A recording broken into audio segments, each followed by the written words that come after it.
യേശു ക്രിസ്തുവിന് ഏകദേശം 1000 വർഷങ്ങൾക്ക് മുമ്പ് തന്നെ ഇടുക്കി മലനിരകളിൽ സംസ്കാര സമ്പന്നരായ മനുഷ്യ സമൂഹങ്ങൾ ജീവിച്ചിരുന്നതിന്റെ പ്രധാന തെളിവുകളിലൊന്നാണ് കൊച്ചു കാമാക്ഷിയിലെ അടയാളക്കല്ല്. ഈ ക്ഷേത്രത്തിൽ സ്വയംഭൂവായ ഭദ്രകാളി വിഗ്രഹമാണുള്ളത്. ഫസ്റ്റിലെ സൂര്യൻ ഉദിച്ചു വന്നപ്പോൾ തന്നെ ആ ശിലയിലാണ് സ്വയംഭൂവായ ശിലയിലാണ് ആദ്യം പ്രകാശം തെളിയുക.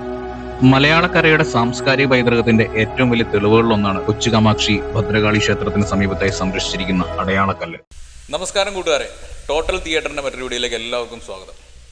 ഇന്ന് കാമാക്ഷി പഞ്ചായത്തിലെ കൊച്ചു കാമാക്ഷി അടയാളക്കല്ല് ശ്രീ ഭദ്രകാളി ക്ഷേത്രത്തിലാണ് ഞങ്ങൾ എത്തിച്ചേർന്നിരിക്കുന്നത്. ഈ ക്ഷേത്രത്തിൻ്റെ ഏറ്റവും വലിയ പ്രത്യേകത എന്ന് പറയുന്നത് ഈ ക്ഷേത്രത്തിൻ്റെ പിന്നിലായിട്ടുള്ള അടയാളക്കല്ലാണ്. അടയാളക്കല്ല് എന്ന് പറഞ്ഞാൽ ക്രിസ്തുവിനും 1000 വർഷങ്ങൾക്ക് മുമ്പ്, ഏകദേശം 3000 വർഷങ്ങൾക്ക് മുമ്പ് സ്ഥാപിക്കപ്പെട്ട സ്മാരകങ്ങളാണ്. പിന്നെ ഈ ക്ഷേത്രത്തെക്കുറിച്ച് പറയുമ്പോൾ ഇവിടെ സ്വയംഭൂവായ ഒരു ഭദ്രകാളി ചൈതന്യമാണ് നിലനിൽക്കുന്നത്. അപ്പോൾ നമുക്ക് ഈ ക്ഷേത്രത്തിൻ്റെ കൂടുതൽ കാഴ്ചയും ചരിത്രവും വിശേഷങ്ങളും അറിയാം. ക്ഷേത്രത്തിൻ്റെ കൂടുതൽ കാര്യങ്ങളും ഐതിഹ്യ കാര്യങ്ങളൊക്കെ നമുക്ക് തന്ത്രിയോട് ചോദിച്ച് മനസ്സിലാക്കുകയും ചെയ്യാം. നമുക്ക് വീഡിയോയിലേക്ക് പോകാം.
അടയാളക്കല്ലമ്മ ഭദ്രകാളി ക്ഷേത്രം ചെമ്പോപ്പാറയാണ് സ്ഥിതി ചെയ്യുന്നത്.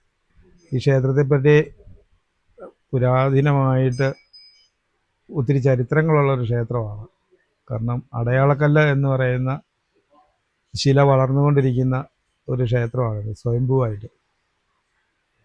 ഏകദേശം ഇവിടെ ഒരു 85 വർഷങ്ങൾക്കപ്പുറം കുടിയേറി വന്നിട്ടുള്ള കർമ്മന്മാരായ ആളുകളാണ് ഇവിടെ കണ്ടെത്തുകയും ജ്യോത്സ്യന്മാരെയൊക്കെ വിളിച്ച് ഇതിൻ്റെ കാര്യങ്ങളൊക്കെ അന്വേഷിച്ചപ്പോൾ ഇവിടെ ഭദ്രകാളി സാന്നിധ്യം കുടികൊള്ളുന്നതായും ഒക്കെ പ്രശ്നവിധി കാണുകയും അന്നത്തെ കാലത്തെ കാരണവന്മാരായ ആളുകൾ ഇവിടെ ക്ഷേത്രം നിർമ്മാണം പ്രവർത്തനങ്ങൾ ആരംഭിക്കുകയും ക്ഷേത്രമാക്കുകയും ഭദ്രകാളി അമ്മയ്ക്ക് ഉപദേവന്മാർക്കൊക്കെ അയ്യപ്പൻ പ്രാധാന്യമായിട്ടുണ്ട്. അങ്ങനെ പൂജകളൊക്കെ നടത്തി വരുന്ന ഒരു ക്ഷേത്രമാണ്.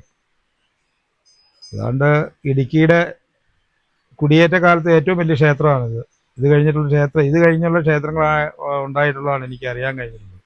പഴയ കാലത്ത് അയ്യപ്പൻകോവിൽ ഡാമിനകത്ത്, ഡാം കെട്ടുന്നതിന് മുമ്പ് ഒരു ക്ഷേത്രവും ഈ ക്ഷേത്രമാണ് ഇടുക്കിയിലുണ്ടായിരുന്നത്. അത് കഴിഞ്ഞിട്ടുള്ള ക്ഷേത്രങ്ങളെ ഈ പ്രദേശത്തേക്കെല്ലാം ഉള്ളൂ. അപ്പോൾ അത്രേ ആളുകൾക്ക് വിശ്വാസത്തിൻ്റെ മാത്രമല്ല, സ്വയംഭൂവായി കുടികൊള്ളുന്ന ഭഗവതിയാണ്. അപ്പോൾ അതുകൊണ്ട് സ്വയംഭൂവായ അമ്മയ്ക്ക് പ്രത്യേക ഒരു ശക്തി, അതിപ്പം ആചാര്യന്മാർ പൂജകൾ കഴിച്ചില്ലെങ്കിൽ പോലും ആ വിഗ്രഹ ചൈതന്യത്തിന് പ്രത്യേക ശക്തിയുണ്ട്. ദൃഢമായ വിശ്വാസം അർപ്പിക്കുന്ന ഭക്തജനങ്ങളുടെ കാര്യങ്ങൾ ഉറപ്പായിട്ട് നടക്കും. എനിക്ക് 2015 മുതലാണ് ഞാൻ ഈ ക്ഷേത്രത്തിലെ മേൽശാന്തിയായി ഇവിടെ വന്നിട്ടുള്ളത്. അന്ന് മുതൽ ഈ ക്ഷേത്രത്തെക്കുറിച്ച് നമ്മളിങ്ങനെ പഠിക്കുമ്പോൾ ഉദയാസ്തമനമുള്ള ക്ഷേത്രമാണെന്ന് മനസ്സിലായി. കാരണം രാവിലത്തെ ഉദയവും അസ്തമയവും നമ്മൾ ഡെയിലി പഞ്ചാംഗത്തിൽ നോക്കുമ്പം കറക്റ്റ് സമയത്ത് ഉദിക്കുകയും കറക്റ്റ് സമയത്ത് അസ്തമിക്കുകയും ചെയ്യുകയാണ്. അത് രണ്ടും കാണാം ഇവിടെ. ഉദയവും കാണാം, അസ്തമയവും കാണാം. അപ്പോൾ ആ ഉദയാസ്തമനം കാണുക എന്ന് പറയുമ്പോൾ ആ ശിലയിലേക്കാണ് രാവിലെ ഉദിക്കുന്ന സൂര്യൻ്റെ പ്രകാശം. ഫസ്റ്റിലെ സൂര്യൻ ഉദിച്ചു പൊങ്ങുമ്പോൾ തന്നെ ആ ശിലയിലാണ് അടിക്കുന്നത്. സ്വയംഭൂവായ ശിലയിലാണ് ആദ്യം പ്രകാശം തെളിയുക. അതുപോലെ അസ്തമിക്കുന്ന സമയത്തും ആ ശിലയിൽ അസ്തമയ പ്രകാശം ആ ശിലയിൽ അടിക്കുന്നുണ്ട്. അപ്പോൾ ഉദയവും അസ്തമയവും കണക്ക് കൂട്ടി വരുന്ന ഭക്തജനങ്ങൾക്ക് ഇത് രണ്ടും ദർശിക്കാനുള്ള ഒരു പുണ്യക്ഷേത്രം കൂടിയാണ്. കാരണം നമുക്ക് ഉദയാസ്തമനം കാണാവുന്ന ക്ഷേത്രങ്ങൾ കുറവാണ്. കന്യാകുമാരി പോയാൽ ഒക്കെയാണ് ചിലപ്പം ഉദയം അസ്തമയമൊക്കെ കാണാവുന്നത്, ഒരുപോലെ കാണാവുന്നത്. പക്ഷേ ഇത് ഒരുപോലെ കാണാവുന്നത്. ഇത് ഒരു 5000 വർഷങ്ങൾക്ക് അപ്പുറം പഞ്ചപാണ്ഡവർ പൂജിച്ചിരുന്ന കാലത്ത്, അന്നത്തെ കാലത്ത് അതിൻ്റെ ഓർമ്മയ്ക്കായി അവിടെ ശില സ്ഥാപിച്ചിട്ടുള്ളതെന്നൊക്കെയാണ് പുരാണങ്ങളൊക്കെ പറയുക. എന്താണ്, ശിലയ്ക്ക് വളർച്ച ഉണ്ടായിട്ടുണ്ട്. ഞാൻ വരുമ്പോൾ അത്രയും ഇല്ല. ഇപ്പം നമ്മൾ ഒരു മേൽശാന്തി എന്ന നിലയിൽ ഇവിടുത്തെ പുകഴ്ത്തി പറയുന്നൊന്നുമല്ല. ഞാൻ വരുമ്പോൾ അത്ര ഇതില്ല, ഒരു മണ്ണിനകത്ത് ഇമ്മ ഒരു ചില നിൽക്കുന്നതായിട്ടാണ് തോന്നുന്നത്. പിന്നെ ഇവിടുത്തെ ഉത്സവം ദേവപ്രശ്ന രീതിയിൽ നാലമ്പല ദർശനത്തിൻ്റെ പോലെ തന്നെ പ്രാധാന്യം അറിയിക്കുന്ന, സെക്രട്ടറി പറഞ്ഞു 7 ദിവസത്തെ ഉത്സവമാണ്, കൊടിയേറ്റ് ഉത്സവമാണ്. ശ്രീഭൂതബലിയും പള്ളിവേട്ട, വിളക്ക്, ആറാട്ട് ഇതെല്ലാം ഉള്ളൊരു ഉത്സവം നടക്കുന്ന ക്ഷേത്രമാണ്. എല്ലാം വിധിപ്രകാരമായിട്ട് തന്നെ ഈ 7 ദിവസവും അന്നദാനം ഉൾപ്പെടെയുള്ള എല്ലാ കാര്യങ്ങളും, വിവിധ കലാപരിപാടികൾ, വിവിധ ഘോഷയാത്ര കലാപരിപാടികൾ അങ്ങനെയെല്ലാം നടത്തി വളരെ ഭംഗിയായിട്ട് പോകുന്ന ഇടുക്കി ജില്ലയിലെ ഒരു ക്ഷേത്രമാണ് അടയാളക്കല്ല് ഭദ്രകാളി ക്ഷേത്രം. ആ കല്ലിൻ്റെ ശക്തിയെ, അതിൻ്റെ ഒട്ടനവധി തെളിവുകൾ ഈ ക്ഷേത്ര നിർമ്മാണവുമായി ബന്ധപ്പെട്ട് നമുക്ക് അനേക വസ്തുക്കൾ ഈ മണിയടിയിൽ നിന്നൊക്കെ കിട്ടാനും, വാളുകൾ ഉൾപ്പെടെയുള്ള സാധനങ്ങളൊക്കെ അവിടെ എടുത്തു വെച്ചിട്ടുണ്ട്. ബാക്കിയൊക്കെ നമ്മൾ കുറേ കളയേണ്ടതായിട്ട് വന്നു. എല്ലാം പൊടിഞ്ഞു പോകുന്ന ഒരു അന്തരീക്ഷമായതുകൊണ്ട് പുരാവസ്തുക്കളെല്ലാം തന്നെ ഒന്നും എടുത്തു വെച്ചിട്ടില്ല. കുറേയൊക്കെ ആളുകൾ കൊണ്ടുപോയി, പുരാവസ്തുക്കാർ വന്ന് കൊണ്ടുപോയിട്ടുണ്ട് ആദ്യകാലം എടുത്തു വെച്ചൊക്കെ. എങ്കിലും ഈ ക്ഷേത്ര സങ്കേതമൊക്കെ പുരാവസ്തുക്കളൊക്കെ നിറഞ്ഞ ഒരു സങ്കേതമാണ്. അല്ലാതെ ചുമ്മാ ഒരു സ്ഥലത്തൊരു ദേവാലയം കണ്ട് ഉണ്ടാക്കി വെച്ചിട്ടുള്ളൊരു സ്ഥലമല്ല ഇത്. അത്രമാത്രം പ്രാധാന്യമുള്ള ഒരു ക്ഷേത്രമാണ് അടയാളക്കല്ല് ഭദ്രകാളി ദേവി ക്ഷേത്രം.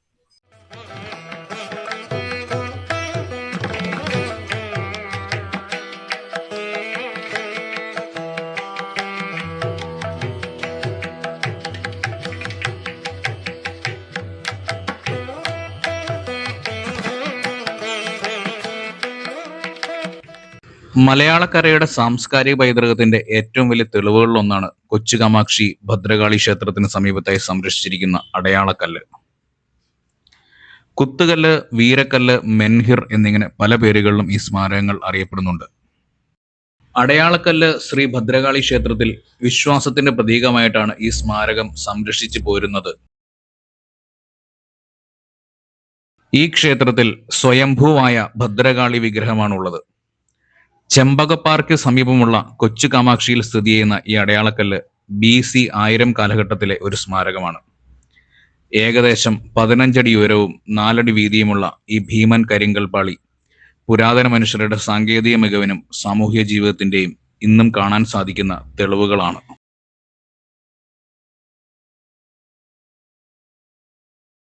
ഇടുക്കിയുടെ മലയോരങ്ങളിൽ ഇന്നും ചരിത്രത്തിന്റെ കാവൽക്കാരനായി നിലകൊള്ളുന്ന അത്ഭുതമാണ് കൊച്ചു കാമാക്ഷിയിലെ അടയാളക്കല്ല്. യേശു ക്രിസ്തുവിന് ഏകദേശം 1000 വർഷങ്ങൾക്ക് മുൻപ് നവീന ശിലായുഗത്തിലോ മെഗാലിത്തിക് കാലഘട്ടത്തിലോ ജീവിച്ചിരുന്ന മനുഷ്യരുടെ സംസ്കാര പാരമ്പര്യത്തിന്റെ അപൂർവ സ്മാരകമാണിത്. യേശു ക്രിസ്തുവിന് ഏകദേശം 1000 വർഷങ്ങൾക്ക് മുമ്പ് തന്നെ ഇടുക്കി മലനിരകളിൽ സംസ്കാര സമ്പന്നരായ മനുഷ്യ സമൂഹങ്ങൾ ജീവിച്ചിരുന്നതിന്റെ പ്രധാന തെളിവുകളിലൊന്നാണ് കൊച്ചു കാമാക്ഷിയിലെ അടയാളക്കല്ല്.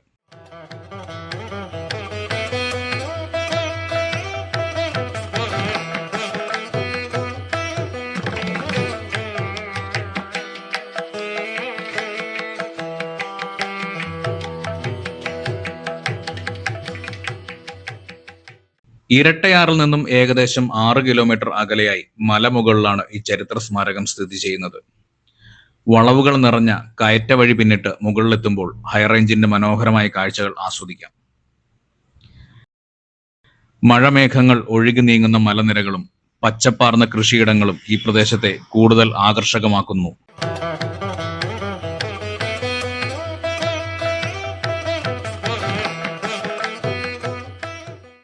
കൊച്ചു കാമാക്ഷി പ്രദേശത്ത് നിന്ന് കണ്ടെത്തിയ നന്നങ്ങാടികൾ ഈ പ്രദേശത്തെ പുരാതന മനുഷ്യവാസത്തിന്റെ മറ്റൊരു പ്രധാന തെളിവാണ്.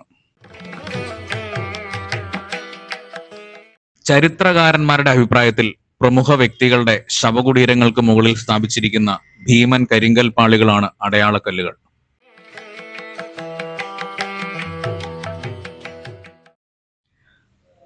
അടയാളക്കല്ല് ഭദ്രകാളി ക്ഷേത്രത്തിലേക്ക് എത്തിച്ചേരാനുള്ള പ്രധാന റൂട്ടുകൾ താഴെ പറയുന്നവയാണ്. ചെറുതോണിയിൽ നിന്നും ഏകദേശം 22 കിലോമീറ്ററാണ് അടയാളക്കല്ലിന് സമീപത്തേക്ക് ഉള്ളത്. ചെറുതോണി, മുരിക്കാശ്ശേരി, തോപ്രാംകുടി വഴി അടയാളക്കല്ലിന് സമീപത്ത് എത്തിച്ചേരാം.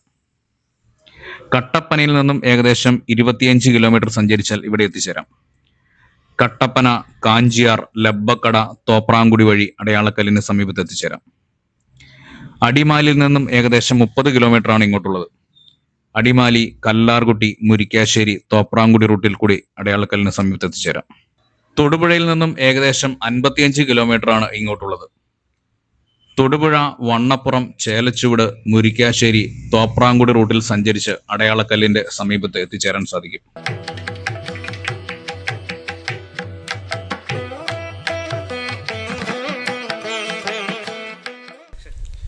ചരിത്രവും ഐതിഹ്യവും മിത്തുകളും കെട്ടുപിണഞ്ഞു കിടക്കുന്ന അടയാളക്കല്ല് ശ്രീ ഭദ്രകാളി ക്ഷേത്രത്തിലെ നമുക്ക് കണ്ണിൽ കാണാവുന്ന അത്ഭുതമായ അടയാളക്കല്ലിൻ്റെ മുന്നിൽ നിന്ന് തന്നെ ഞങ്ങൾ ഇന്നത്തെ വീഡിയോ അവസാനിപ്പിക്കുന്നു.